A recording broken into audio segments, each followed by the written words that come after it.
மீன ராசி நேயர்களுக்கு 2025 ஏற்பட போகின்ற மாற்றங்கள் என்னென்ன?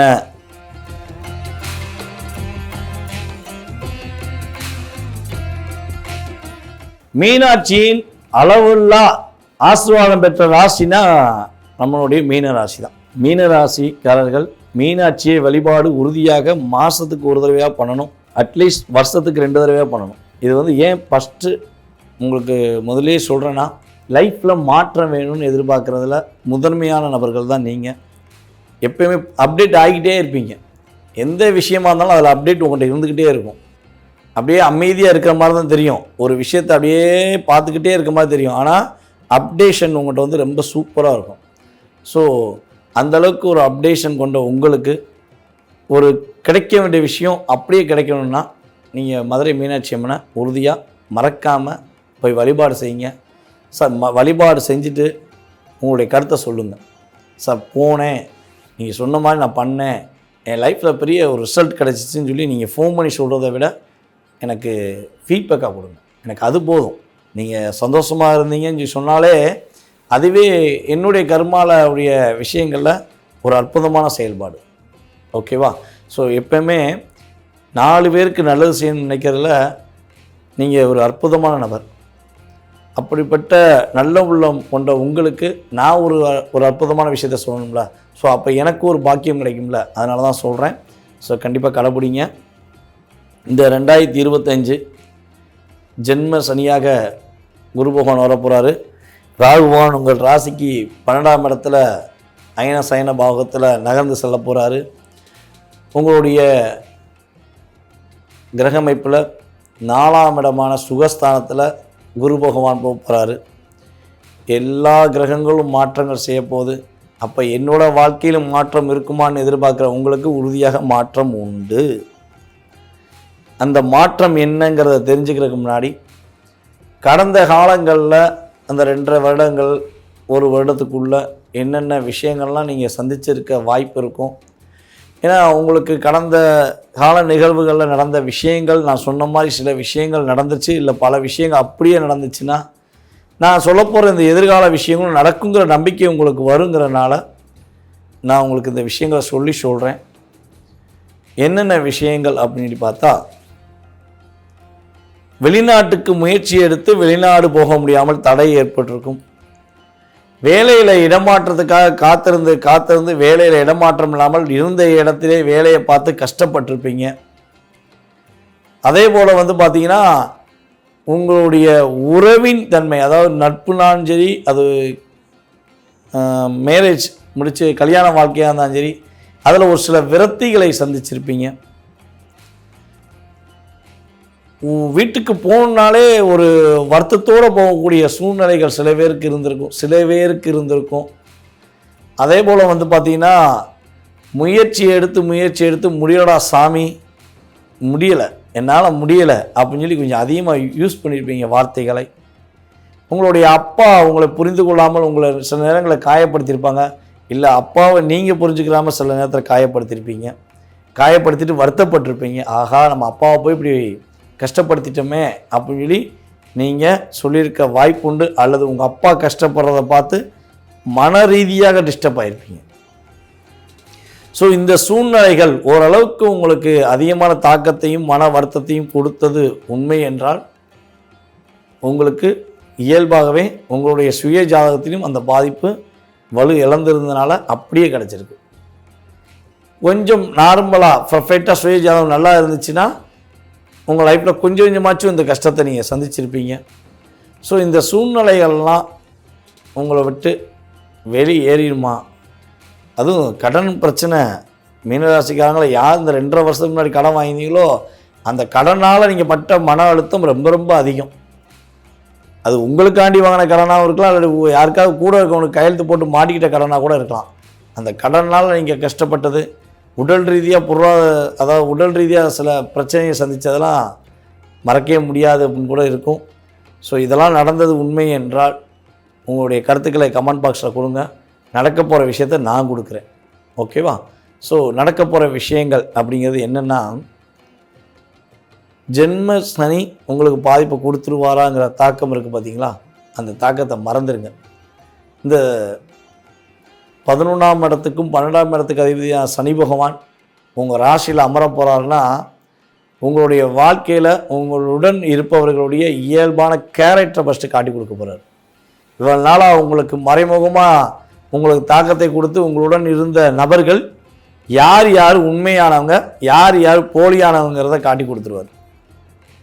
அதே போல் வந்து பார்த்திங்கன்னா உங்களுடைய முயற்சிக்கான விஷயத்தில் ஒரு வெற்றியை கொடுப்பார்.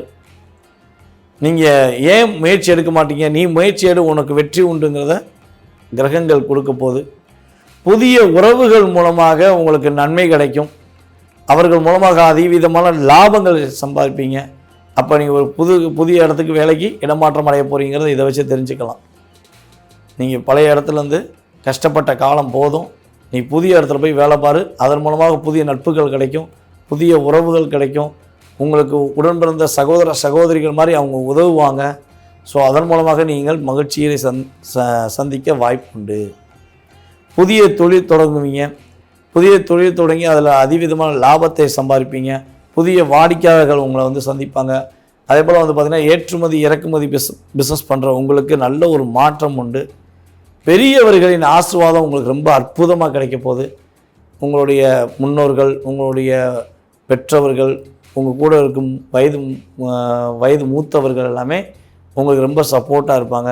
நான் இருக்கேன்மே கவலைப்படாத, நீ கவலைப்பட தேவையில்லைன்னு சொல்லி உங்களை கவலைப்படாமல் பார்த்துக்கிறதுக்கு அவங்க உதவியாக இருப்பாங்க. நீங்கள் முன்னாடி செஞ்ச நல்ல விஷயங்கள் எல்லாமே இப்போ இந்த சனி பகவான் மூலமாக நல்ல முன்னேற்றத்துக்கான பாதையை கிடைப்பதற்கான சூழ்நிலையை கொடுக்க போகுது. ஒரு சில விஷயங்களில் நீங்கள் கவனம் செலுத்தணும். என்னென்ன விஷயங்களை கவனம் செலுத்தணுங்கிறதையும் ஃபஸ்ட்டு சொல்லிடுறேன். கணவன் மனைவி ஒற்றுமை சம்மந்தப்பட்ட விஷயங்களில் ரொம்ப ரொம்ப கவனமாக இருங்க. கோவப்படாதீங்க. அவங்க சொல்கிறத ஃபஸ்ட்டு என்ன பண்ணுங்கன்னா உட்காந்து பொறுமையாக கேளுங்க. உங்கள் கணவனாக இருந்தாலும் சரி, உங்களுடைய மனைவியாக இருந்தாலும் சரி, உங்கள் நல்லதுக்கு தான் சொல்லுவாங்கங்கிற மன எண்ணத்தை ஃபஸ்ட்டு கொண்டு வாங்க. ஸோ அவங்க சொல்கிறத பொறுமையாக உட்காந்து கேளுங்க. ஸோ அதில் சில விஷயங்கள் உங்களுக்கு பிடிக்காமல் இருக்குது அப்படின்னா அவங்கள்ட்ட கொஞ்சம் டைம் எடுத்து அவங்கள்ட்ட சொல்லுங்கள். ஸோ அவங்களும் ஏற்றுக்குருவாங்க.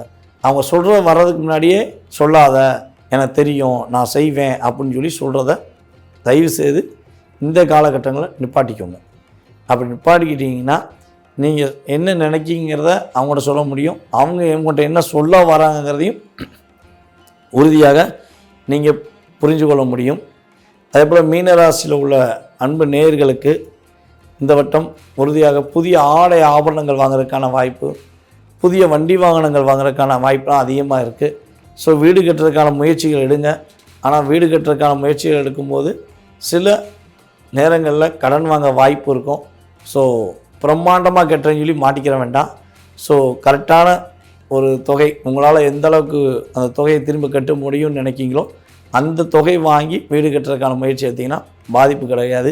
ஏன்னா விரயஸ்தான அதிபதி உங்கள் ராசியில் வரனால சின்ன சின்ன விரயங்கள் சுப விரயங்களாக மாற்றிக்கிட்டிங்கன்னா ரொம்ப நல்ல முன்னேற்றம் உண்டு. கடல் கடந்து போய் சம்பாதிப்பதற்கான யோகங்கள் உண்டு. வெளிநாடு வெளி மாநிலங்களுக்கு சென்று சம்பாதிப்பதற்கான யோகங்கள் உண்டு. வெளிநாடுக்கே போக முடியலன்னு சொல்லி வருத்தப்படுற நேயர்களாக நீங்கள் இருந்தீங்கன்னா வெளிநாடு போவதற்கான வாய்ப்பை கிரகங்கள் ராகு 12ஆம் இடத்துல அமர்ந்துட்டாருனாலே அந்நிய தேசங்கள் அந்நிய நாடுகளில் போய் சம்பாதிப்பதற்கான யோகத்தை கொடுப்பாருங்கிறது கிரக ரீதியான உண்மை. ஸோ நீங்கள் கவனமாக இருக்க வேண்டிய விஷயங்கள் நண்பர்கள் மற்றும் திருமணம் சம்மந்தப்பட்ட விஷயங்களை கவனம் செலுத்துங்க. அதுபோல் செகண்ட் மேரேஜுக்காக காத்திருக்கவங்க செகண்ட் மேரேஜ் முடிப்பதற்கான வாய்ப்பு உண்டு. ஸோ புதுசாக மேரேஜ் முடிக்க போகிறீங்கன்னா ஒரு ஜாதகத்தை நல்லா பொறுமையாக நிதானமாக ஆராய்ச்சி பண்ணி அதற்கு பிறகு நீங்கள் முடிச்சுக்கிட்டால் திருமண வாழ்க்கையில் பிரச்சனை கிடையாது. உங்களை விட வயது குறைந்த இளைய சகோதர சகோதரிகளிடம் அல்லது உங்களுடன் வேலை பார்க்கும் சகோதரிகளிடம் விட்டு கொடுத்து போங்க. நண்பர்கள், உங்களை விட வயது குறைந்தவர்கள் மற்றும் உங்களுடைய இல்லறம் சம்பந்தப்பட்ட கணவன் மனைவி உறவு, இந்த 3 விஷயங்களையும் பர்ஃபெக்டாக கவனமாக இருந்துக்கிட்ட நம்மளுடைய மீனராசினியர்களுக்கு இந்த 2025 ஒரு அற்புதமான காலகட்டமாக இருக்கும். இதில் இன்னொரு விஷயமும் சொல்கிறேன், ரொம்ப பயப்படாதீங்க. ஏன்னா ஒரு கிரக பார்வை உங்களுடைய வாழ்க்கையை மாற்றத்தை ஏற்படுத்தும். எந்த கிரகம்னா குரு பகவான், சுப கிரகமான குரு பகவான், உங்களுடைய ராசி அதிபதியான குரு பகவான் தன்னுடைய பார்வையின் மூலமாக உங்களுக்கு சில மாற்றத்தையும் சில வெற்றிகரமான சூழ்நிலையும் உறுதியாக உருவாக்கி தருவாங்க. பதட்டப்படாமல் மதுரை மீனாட்சி அம்மனை மறக்காமல் நீங்கள் கட்டாயமாக கும்பிட வேண்டும். இந்த காலகட்டங்களில் இந்த சனி பயிற்சி, குரு பயிற்சி மற்றும் ராகு பயிற்சி காலங்களில் இன்னொரு வழிபாடையும் சேர்த்து பண்ணுங்கள். திருச்செந்தூர் முருகன் கோயிலில் போய் புதன்கிழமை நைட்டு சாமியை கும்பிட்டுட்டு கடலில் குளிச்சுட்டு சாமியை கும்பிட்டுட்டு நாணி கடலில் கரெக்டாக குளிச்சுருங்க. அப்படி இன்கேஸ் அங்கே பூட்டிட்டாங்கன்னா நீங்கள் ரூமில் வந்து குளிச்சுட்டாச்சும் போய் முருகனை போய் நல்லபடியாக தரிசனம் பண்ணிவிட்டு நைட்டு பள்ளியறை பூஜையை பார்த்துட்டு திரும்ப அதிகாலை பிரம்ம முகூர்த்த பூஜையும் பார்த்துட்டு வியாழக்கிழமை நீங்கள் கட்டாயமாக வந்தீங்கன்னா இந்த சனி பகவான் பயிற்சி மூலமாக